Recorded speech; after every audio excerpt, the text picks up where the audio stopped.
De Gaulle faisait quand il faisait un essai. Monsieur, mon général, un essai, s'il vous plaît. La France, ça va? Les termes de Perfit qui va, le jour de l'enterrement à la Boisserie, le général de Boissieu lui dit « Venez voir ma belle-sœur, elle sera heureuse de vous voir ». Et lui, il ne voulait pas y aller. Bon, donc il est venu et il raconte qu'il y avait encore les deux tréteaux sur lesquels le cercueil avait été posé. Il y avait le fils, la fille, enfin bref.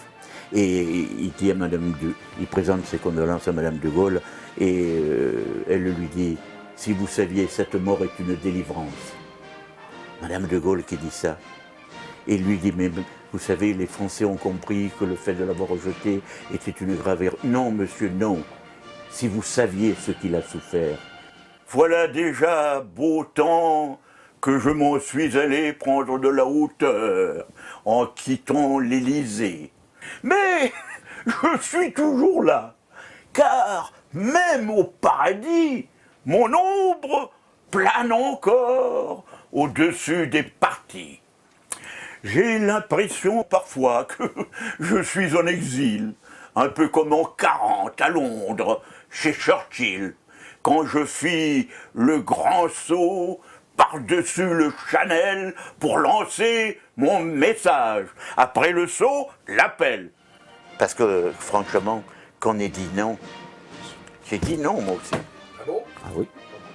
Ah mais moi j'ai honte, mais j'ai dit non. Il nous a fait le coup du chantage. Moi je croyais qu'il disait non, mais que c'était pour rire. Ah non. Je prenais pas, mais je prenais pas... C'était mal connaître De Gaulle. Hein. Eh oui, eh ben je le connaissais mal. Mais quand je suis revenu de mon petit Colombais, j'ai pris la radio, le nom a gagné en métropole, je dis, c'est pas grave, c'est en Corse.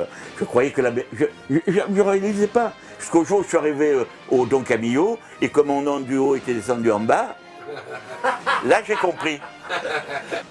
Autrefois, j'avais dit, ce qu'après moi je crains, ce n'est pas un grand vide, hélas, c'est le trop-plein. Oui, mais la France est prise de grandeur, à jouer de malchance avec mes successeurs. D'ailleurs, j'ai observé que notre République, concernant ces messieurs, a des goûts éclectiques. Elle alterne un grand homme, épris d'indépendance, avec un plus petit qui rêve de croissance. Après le grand De Gaulle, un petit Pompidou, 3 syllabes feutrées qui font juste un bruit doux. Un précurseur pourtant que ce fils de Bougna, instaurant malgré lui le premier quinquennat. Puis l'Auvergne enfanta un second président, celui qui célébrait la victoire en chuintant. On compare, je sais, mes mémoires de guerre à ces romans de gare. Et je n'apprécie guère. Et alors j'ai tenu 2 ou 3 soirs. J'ai tenu 2 ou 3 soirs parce que je me disais, si je passe, je faisais un billet de monstre.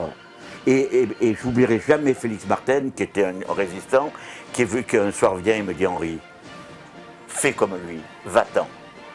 Et alors tout d'un coup, avant de passer, j'ai dit, allez, je vais m'en aller. Et j'ai traversé la Seine, je suis allé à la Tête de l'Art, je suis allé voir Guérin. Et Guérin, monsieur le patron est là. Oui, il est dans la salle. J'arrive, il m'a offert une coupe de champagne. Je dis, monsieur Guérin, voilà, j'ai quitté le Don Camillo. Est-ce que, en octobre, on était en juin, vous me reprendrez avec un nouveau numéro? Il me dit non. Je vous reprends dans 15 jours. Vous serez affiché comme vous étiez la dernière fois, vous toucherez la même chose que la dernière fois, vous avez 3 semaines, 15 jours, 3 semaines, refaites-moi un numéro, vous revenez dans 15 jours. J'ai refait un numéro qui a fait un succès fou, j'ai même refait l'Olympia avec ça. Arriva Mitterrand, avec la rose au poing, mais son programme, lui, ne l'était pas au point. Celui qui combattit ma fonction violemment, c'est lui qui l'occupa de loin le plus longtemps. Juste après lui, Chirac, c'est la farce tranquille qui étend son bazar hors de l'hôtel de ville, lui gaulliste en London, Ce gaulliste à 2 balles, ce gaulliste à 10 sous l'Assemblée nationale. Mais de moi jusqu'à lui, au moins, soyons bons princes, les présidents étant issus de la province savaient que c'est grâce aux vaches de ce pays que la France d'en haut fait son beurre à Neuilly. Par un référendum, moi qui fus désavoué, jugé de ma colère, avoir ainsi bafoué un peuple disant non à 60%, et à qui l'on répond « ce sera oui pourtant ». Et moi, ça m'emmerdait un peu, mais je ne voulais pas leur demander de changer le texte. Je leur ai des fait chier, ils m'auraient envoyé chier. Oh, il en avait marre à un moment donné. Moi, dans ce coffre-fort où Trichet s'enveloppe, je ne reconnais plus mon idée de l'Europe. N'ai-je donc résisté à la grande Amérique que pour voir s'installer une monnaie unique? De toi, pays brisé, pays martyrisé, beau pays outragé comme hypnotisé, j'attends un vrai sursaut. Et à ton président, j'adresse un seul message: Nicolas, charlatan.